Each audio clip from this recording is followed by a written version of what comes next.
이 시간 예수 그리스도의 보혈에 의지하여 그 십자가에 의지하여 예배 가운데 나아가길 원합니다. 죄에서 자유를 얻게 함을 다 같이 찬양 드리겠습니다.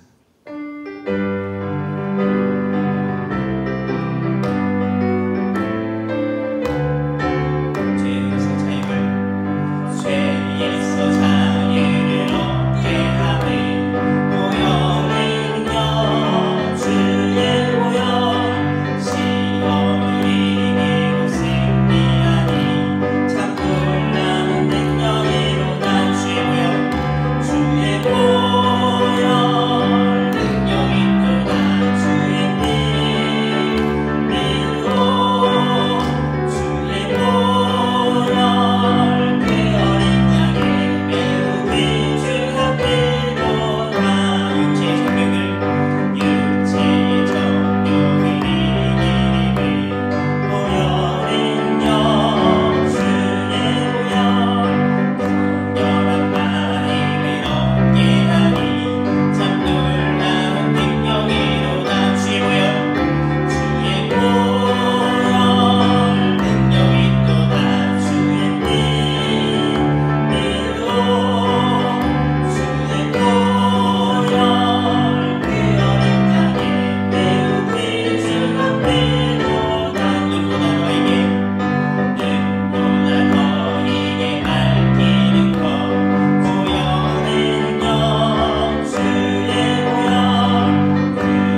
오늘 예배를 위해서 임희봉 장로님 우리 모두를 대표해서 기도 인도해 주시겠습니다.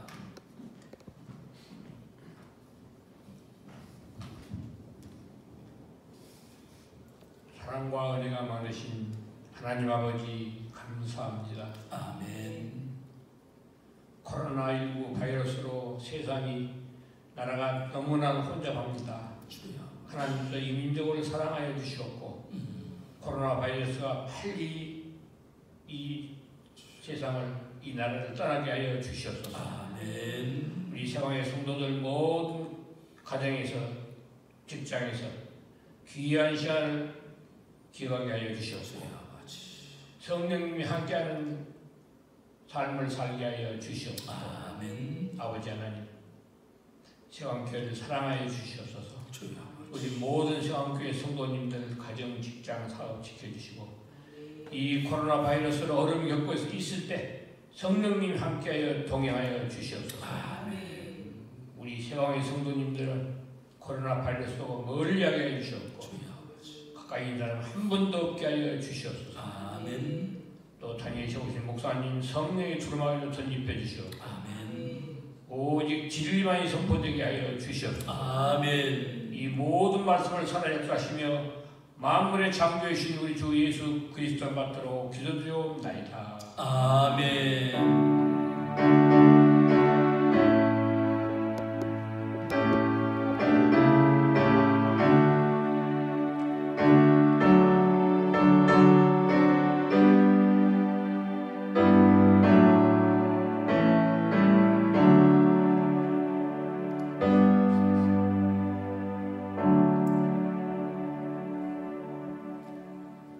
먼저 교회 소식을 전해드리겠습니다. 우리는 이번 주간 예수님이 고난당하심을 기억하고 우리가 주님을 따라가는 고난주간으로 지키고 있습니다. 지난 월요일부터 매일 새벽 4시 20분경에 그날의 말씀을 올리고 있습니다. 내일 새벽에도 금요일날 새벽까지 우리 교회 밴드에 새벽 그날 하루의 묵상의 말씀을 올리고 있으니 꼭 들으시고 하루를 믿음으로 승리하며 주님과 함께 걸어가시기를 바랍니다. 돌아오는 주일은 부활주일로 드립니다. 우리 교회에서는 부활주일 예배를 드릴 때 마음이 불편하지 않도록 자리 배치를 할 겁니다. 그래서 의자에다가 앉을 자리를 이제 거리 두기를 계산해서 동그란 흰 동그라미를 붙여놓으면 그 자리에 가서 앉으면 되겠습니다. 그렇게 해서 불편함이 없게 할 거고요. 이마 체온기도 교회에서는 구입을 했습니다. 요즘에 이런 것들 구입하기가 쉽지가 않다고 하는데 바로 우리가 구입을 해놨고요. 주일날 우리 교인들은 다 알지만 외부의 교인들은 방명록을 작성을 하도록, 그리고 들어올 때 입구에서 이마 체온계로 체온을 재고 손 소독제로 소독을 하고 예배를 드리도록 그렇게 준비를 하겠습니다. 성경환독 100일 작전이 이제 내일까지로 되어 있습니다만 이번 주일날 오시면 스티커로 붙이셔서 모두가 다 승리했음을 자축했으면 좋겠습니다. 이번 돌아오는 주일날 부활주일날 예배를 드리기 위해서 교회 방역 및 대청소를 실시하겠습니다.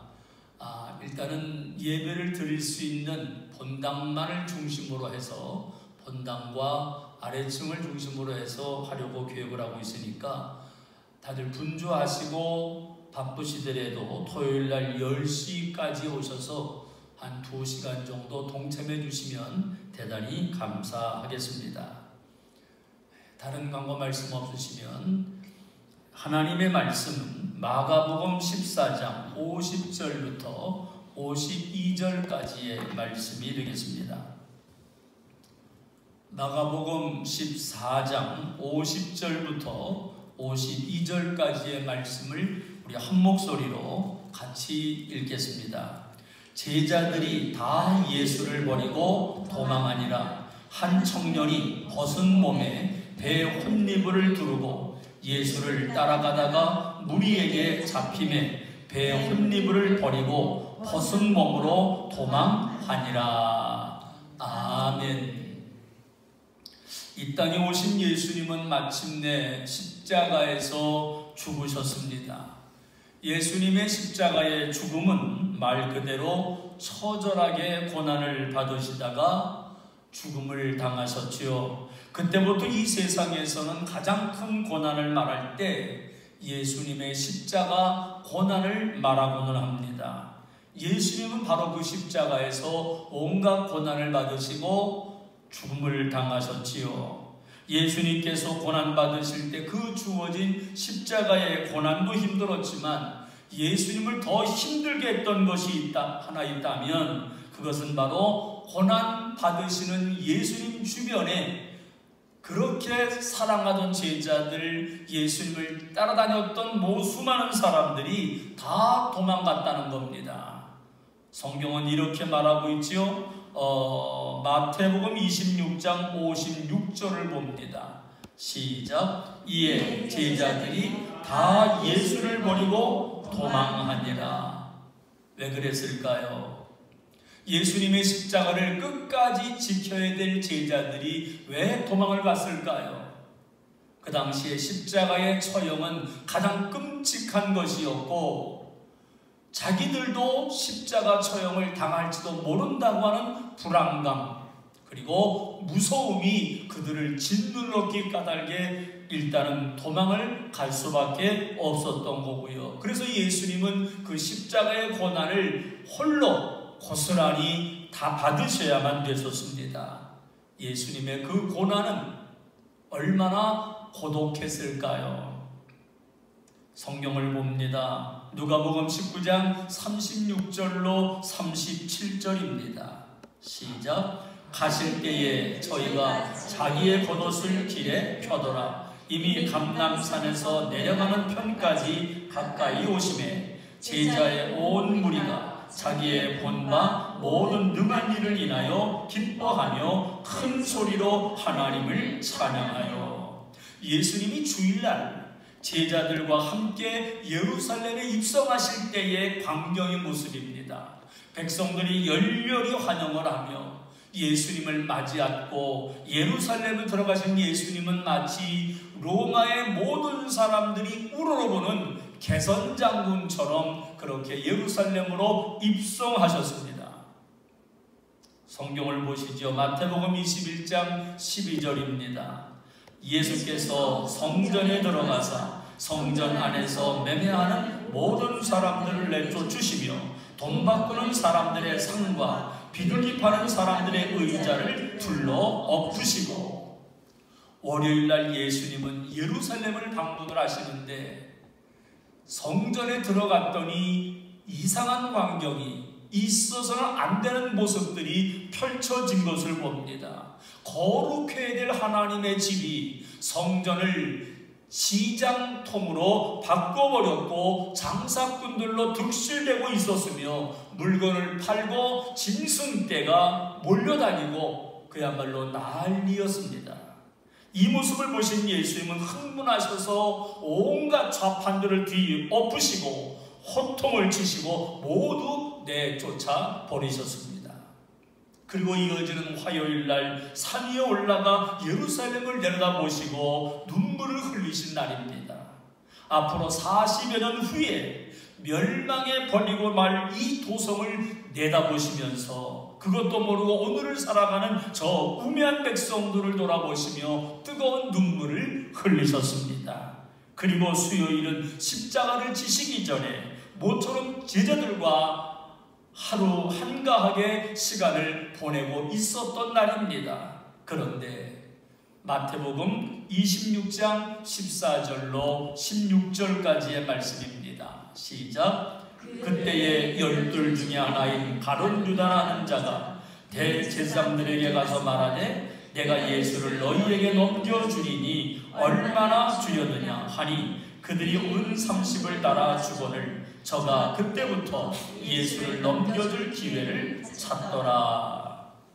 모처럼 제자들과 함께 여유로운 시간을 보내고 있는 그 순간 가룟 유다는 딴짓하고 있었습니다. 흥정을 하고 있었습니다. 분주히 돌아다니며 예수님을 파는데 더 많은 돈을 받기 위해서 흥정을 하고 있었던 거지요. 목요일은 예수님 고난받기 전날입니다. 그날 저녁에 제자들과 마지막으로 만찬을 갖고 그 제자들의 발을 씻겨 주십니다. 그리고는 이어지는 예수님의 행보입니다. 마가복음 14장 32절에 그들이 겟세마네라 하는 곳에 이르매 예수께서 제자들에게 이르시되 내가 기도할 동안에 너희는 여기 앉아 있으라 하시고, 그리고 그 밤에 겟세마네 산으로 올라가 철야 기도를 하셨지요.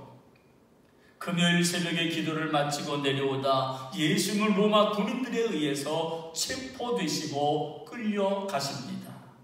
그리고는 신문을 받고 마침내 로마 총독 빌라도 앞에서 사형 언도를 받으시지요.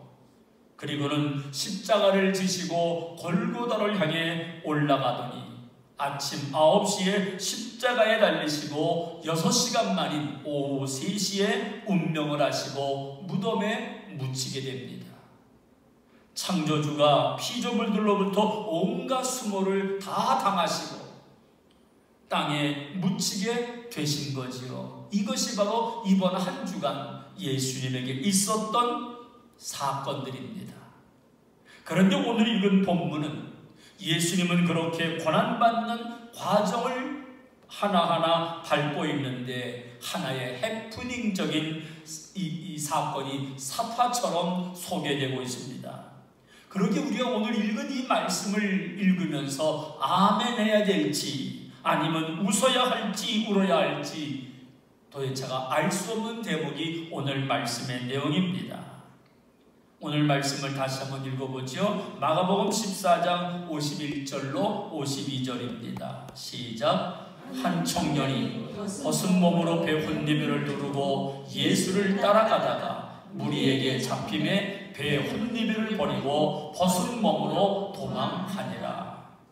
예수님이 잡혀서 끌려다닐 때 어떤 청년이 자신의 신분을 숨기기 위해서 혼니부를 뒤집어 썼습니다. 그리고 멀찌감치 따라가면서 관망 상태에 있는 겁니다. 그때 사람들이 갑자기 이 사람을 붙잡으니까 황망하게 혼니부를 벗어던지고 알몸으로 도망갔다는 겁니다. 이때 이 모습을 예수님이 보셨는지 안 보셨는지는 모르지만 보셨다면 어떤 심정이었을까요? 참으로 황당하고 보기 민망한 제자의 모습입니다. 이 청년이 누구인지는 성경에 자세하게 기록이 되어 있지는 않지만 성경을 주석하는 분들에 의하면 죽었다가 살아난 나사로일 것이다 라고 말하는 학자가 있습니다. 그런가 하면 예수님의 친동생 야고보일 것이라고 말하는 학자도 있습니다. 그리고 어떤 학자는 아니다, 예수님을 가장 가까이에서 사랑을 많이 받았던 요한일 것이라고 말하기도 합니다. 그런데 우리는 오늘 마가복음을 읽으면서 이 마가복음을 기록한 저자는 바로 마가 자신일 것이라고 말하는 학자도 있습니다. 그날 예수님은 최후의 만찬을 바로 이 마가의 집 다락방에서 가졌습니다. 그곳에 예수님과 제자들이 다 모여서 최후의 만찬을 가집니다. 그때 그 자리에 마가도 참석했다고 합니다. 그리고 만찬을 마친 후에 예수님은 겟세마네 산으로 기도하러 떠났고 마가는 집에 남아 잠을 잡니다. 그때 가룟 유다와 로마 군인들이 그 마가의 집에 들이닥칩니다. 예수 어디 갔느냐고 심하게 추궁을 받을 때 마가는 혹시 모른다고는 했지만 무슨 일이 벌어지지나 않을까 생각하고 그 무리에 로마 군인들의 무리를 조심히 따라가고 있었습니다. 혼님만 들고 예수님이 체포되는 것을 보았던 이 사람은 갑자기 누군가가 자기를 잡으려고 다가오자 너무 놀란 나머지 혼니물을 벗어지고 알몸으로 도망갔을 거라 그렇게들 해석하고 있습니다. 그래서 이런 해프닝이 벌어지게 되었던 겁니다. 마가는 잠결에 갑자기 일어난 일이라 미처 준비도 하지 못하고 그냥 쫓아갔다가 이런 일을 당하고 말았습니다. 그런데 이 부끄러운 모습을 마가는 왜 자기가 기록한 마가복음에 기록을 했을까요? 의문이 생깁니다. 그것은 예수님이 십자가에서 죽으신 후에 마가 자신의 모습이 너무나 한스럽고 부끄러워서 회개하는 마음으로 복음서 가운데 유일하게 자신이 쓴 마가복음에만 기록하게 되었을 것이라고 학자 일부들은 말하고 있습니다. 여기서 이 마가의 모습이 누구일까요? 어쩌면 바로 우리의 모습은 아닌가요? 평소에는 아무런 생각 없이 예수님을 따라다니다가 갑자기 어떤 황망스러운 일을 만나면, 내게 어떤 손해가 될 것 같은 일을 만나면 우리는 모든 걸 다 팽개치고 포기하고 그저 도망가는 모습이 마가의 모습이나 우리의 모습이나 별반 다를 것이 없을 것만 같습니다. 만일에 그 당시 그 자리에 우리가 있었다면 우리는 어떻게 했을까요? 당당하게 나도 예수를 따라다니는 제자 중에 한 사람이라고 말할 수 있을까요? 아니면 무조건 마가처럼 도망을 갔을까요?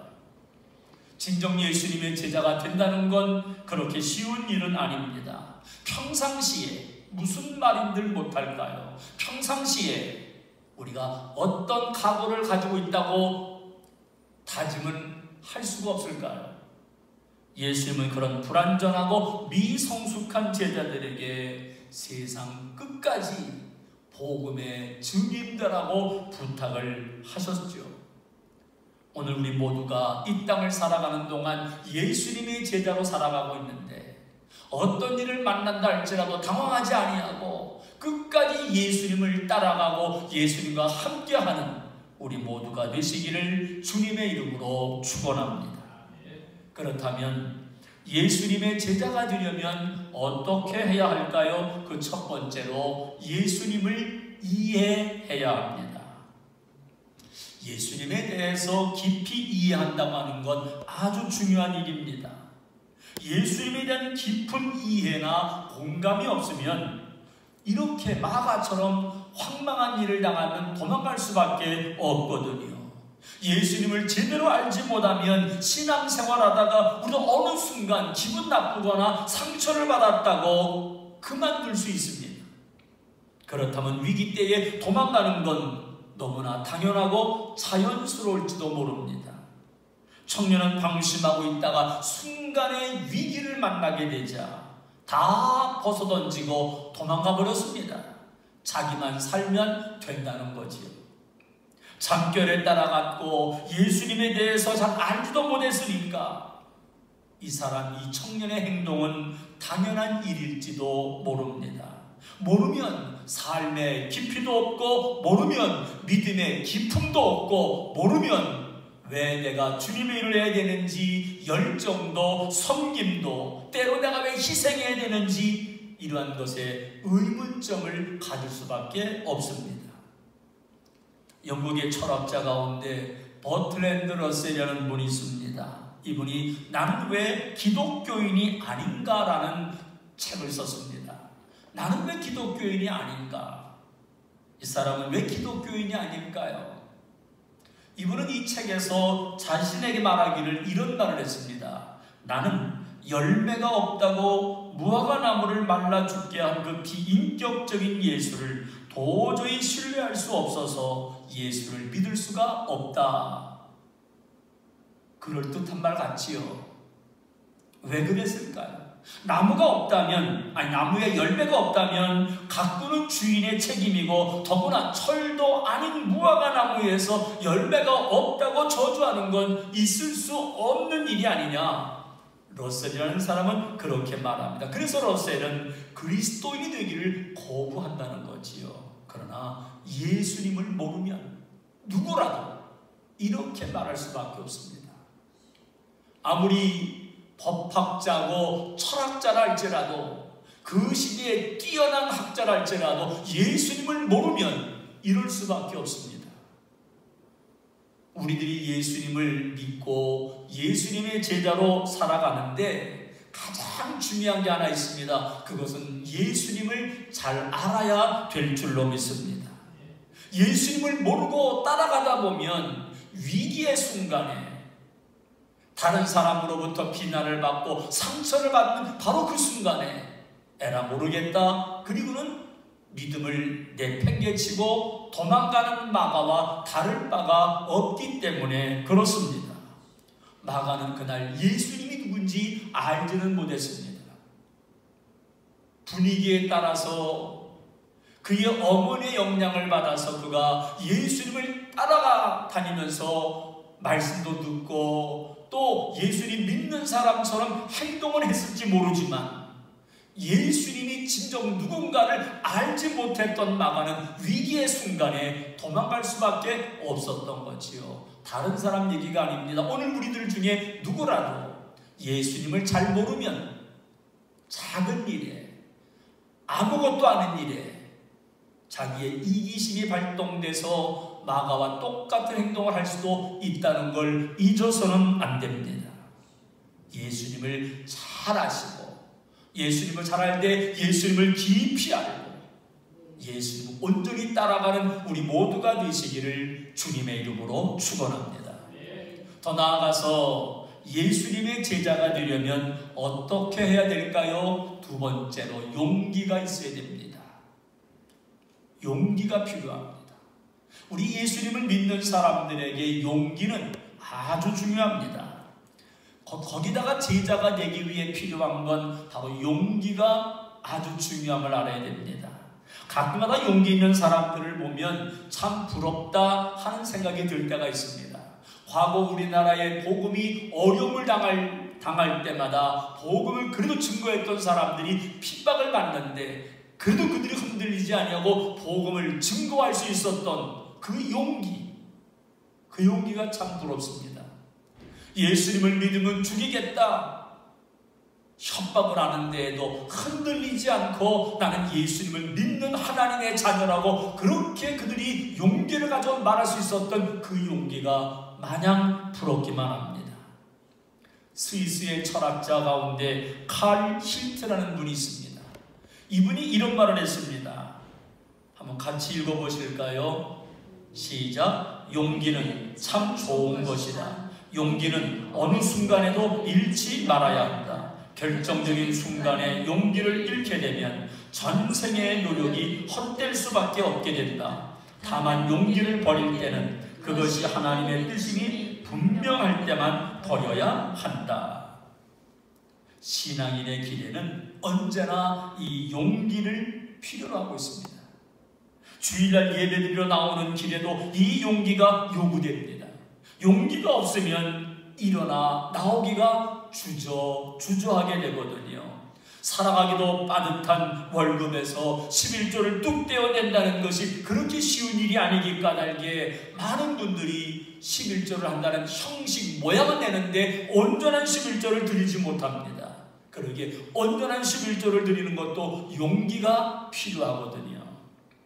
지난 6주간 교회에 나오지 않고 영상으로 예배를 드렸습니다. 성도님들과 전화 통화할 때마다 어르신들에게 물어봅니다. 얼마나 힘이 드시느냐고요. 그럴 때마다 하시는 말씀이 그런대로 견딜만 하네요. 그럽니다.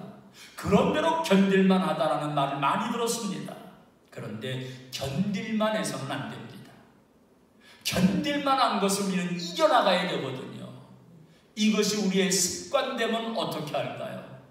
영상으로 예배드려도 나는 은혜를 받고 믿음을 지킬 수 있어 앞으로 영상 예배에 토착화되면 이것도 큰 문제가 되고 우리에게 필요한 것은요 견딜만한 정도의 믿음이 아니라 더 큰 요구를 더 큰 수고를 우리에게 요구하고 있습니다. 예수님의 부르심에 응답하고 순종하려면 절대적인 용기가 필요합니다. 그러기에 신앙인에게 이 용기는 절대적입니다. 나는 예수님의 제자다. 누구에게든지 말할 수 있는 그 담대한 용기, 희생의 용기, 순종의 용기, 섬김의 용기가 우리 안에 있어야 되는데 오늘 마가는 그런 용기가 없었습니다. 나 하나의 편안함, 나만 잘되면 된다는 생각, 나만 괜찮으면 된다는 생각이 결국 도망치고 말았던 거지요. 이 젊은이의 모습 속에 우리의 모습이 보이지는 않는가요? 어떤 경우에도 주님만을 따라가는 용기, 그 믿음이 우리 모두에게 있기를 주님의 이름으로 축원합니다. 마지막으로 예수님의 제자가 되려면 어떻게 해야 할까요? 세 번째, 사고의 전환이 필요합니다. 우리의 사고가 바뀐다는 겁니다. 우리의 생각이 달라져야 된다는 겁니다. 내 중심에서 다른 사람의 중심으로 생각과 사상이 달라져야 된다는 거죠. 그렇지 않으면 제자의 삶을 온전히 효과적으로 이루어낼 수가 없습니다. 성경을 봅니다. 에베소서 4장 14절에요. 시작. 이는 이제부터 우리가 어린아이가 되지 아니하여, 즉 영적으로 어린아이가 되어서는 안 된다는 겁니다. 어린이는 어떤 특징이 있습니까? 항상 자기중심입니다. 집에서 아이들을 키우다 보면 이 아이들은 중심이 자기밖에 몰라요. 그래서는 어떤 일에 잘못하게 되면 엄마 때문에, 아빠 때문에, 누구 때문에 중심은 자기입니다. 내 입장과 나밖에는 모릅니다. 이것이 어린아이죠. 그런 미성숙한 입장에서는 누구를 배려하고 섬기는 정신을 기대하기란 어렵습니다. 그런 정신으로 누구를 섬기는 제자가 된다는 건 쉬운 일이 아니지요. 그리스도인이라면 내 중심이 아니라 상대방 중심으로 생각하고 이해할 수 있어야 합니다. 매사 내 중심, 모든 일에 내 위주, 어떤 경우에도 내 안전만을 위해서 살아갈 수밖에 없는 건 바로 영적으로 어리기 때문에 그렇습니다. 제자가 되어서 나만 생각한다면 아무 일도 할 수 없습니다. 제자가 되려면 그러기에 먼저 내 중심이 아니라 다른 사람 중심으로 내 생각이, 내 사고가, 내 사상이 바뀌어야 됩니다. 옷을 하나도 입지 않고 살고 있는 나체촌에서 있었던 일이라고 합니다. 고난주간에 이런 예화가 맞지는 않겠습니다만 이 나체촌에도 교회가 있었는데 교회에 나오는 모든 성도들은 나체촌이기에 다 나체로만 나왔다고 합니다. 자기네들끼리 이제 나올 때나 목사님도 계셨겠지요. 역시 모든 사람들은 나체 동네니까 나체로 예배를 드리고는 했는데 어떤 특별한 경우에 외부에서 목사님을 초청하게 되면 그때마다 이분들은 아주 고민에 빠집니다. 처음에 외부 강사를 모시게 되는데 교인들이 한 자리에 모여서 회의를 합니다. 우리야 다 벌거벗고 나체로 예배드리는 것이 우리는 당연한데 외부에서 오시는 목사님이 얼마나 민망하겠느냐. 그러니 우리가 다른 때는 몰라도 돌아오는 이번 주만큼은 옷을 다 입읍시다. 그런데 초청을 받은 목사님이 고민에 빠졌습니다. 나체촌의 교회인데 전부 다 옷을 벗고 있는데 나만 이렇게 옷을 입고 가면 얼마나 저들이 민망해할까. 그래, 습관은 안 됐지만 나도 벗고 가야지. 그리고 목사님이 입구에서 옷을 다 벗고 들어갔는데 놀란 일이 벌어진 거죠. 교인들 옷을 다 입고 있었답니다. 어쨌든 서로 배려한다는 것이 이런 일이 벌어진 건 아닌가 하는 겁니다. 두 종류의 그리스도인이 있습니다. 하나는 자기 입장에 충실한 그리스도인이고 또 하나는 넓은 마음을 품고 사는 그리스도인입니다. 자기 입장에 충실한 그리스도인은 오늘 성경에 나오는 이 청년과 같은 제자입니다. 예수를 버릴 수는 없습니다. 안 믿을 수는 없습니다. 그래서 뒤를 따라는 갑니다. 그런데 그것이 신앙생활인 줄 알고 살아가지만 막상 위기를 만나면 다 벗어던지고 나 하나 살겠다고 도망가 버리고 맙니다. 내 중심이거든요. 나만 생각하거든요. 평소에는 자기를 감춥니다. 부인합니다. 어쩌면 나도 구원받았다고 이렇게 생각하고 신앙생활할 겁니다. 그리고 하나님이 나를 편안하게, 풍성하게, 형통하게 해줄 것을 생각하며 신앙생활을 해나갑니다. 오늘 신앙생활은 많은 신앙인들이 바로 이런 부류의 분들입니다. 그러다가 위기를 만나면, 갑작스럽게 어려움 만나게 되면 내 중심이 되어서 나만 살겠다고 발버둥을 치고 뛰쳐나가는 경우가 흔한 거지요. 자기 입장에만 충실하게 되면 생각의 폭이, 행동의 폭이, 그리고 내 역할의 폭이 좁아질 수밖에 없습니다. 그래서 자기 입장에서만 생각하고 자기 입장에서만 말하고 자기 중심으로 행동할 수밖에 없습니다. 그런데 예수님의 진정한 제자가 되려면 이 벽을 넘어서야 됩니다. 내 생각의 폭을 넘어가야 됩니다. 내가 말하는 이 범위를 넘어가야 되지요. 내 행동의 역할들을 넘어가야 되는 줄로 믿습니다. 그러나 예수님은요, 이렇게 자기밖에 모르는 제자들, 위기를 만나면 도망갈 수밖에 없었던 제자들, 그들에게 예수님은 이런 원대한 계획을 말씀을 하고 사명 감당하라 그러지요. 우리가 잘 아는 말씀 사도행전 1장 8절입니다. 시작. 오직 성령이 너희에게 임하시면 너희가 권능을 받고 예루살렘과 유대와 사마리아와 땅끝까지 이르러 내 증인이 되리라 하시니라. 지금 이 사명을 제자들이 어떻게 감당할 수 있을까요? 위기를 만나면 도망가고 자기밖에 모르고 주님의 나라가 임하게 되면 나를 예수님 오른편에 앉게 해주십시오. 나를 왼쪽에 앉게 해주십시오. 자리가 토맞던 이 제자들, 자기밖에 모르는 제자들. 그러나 그런 제자들에게 예수님은 땅끝까지 이르러 내 증인이 되라고 말씀을 합니다. 어떻게 해요? 너희들의 생각이 달라지면, 생각이 바뀌어지면 얼마든지 이 말씀의 역할을 감당할 수 있음을 예수님은 알았거든요. 진정한 그리스도인은 넓은 세계를 가슴에 품어야 됩니다. 그래야 우리가 주님의 제자가 될 수가 있는 겁니다. 이것은 사고의 변화를 이룰 때 가능한 겁니다. 그런 면에서 사도 바울은 참 위대한 인물이지요. 체구는 왜소했다고 말합니다. 그러나 그 당시 세계로 인식되었던 대로마를 마음에 품고 복음을 전했던 사람입니다.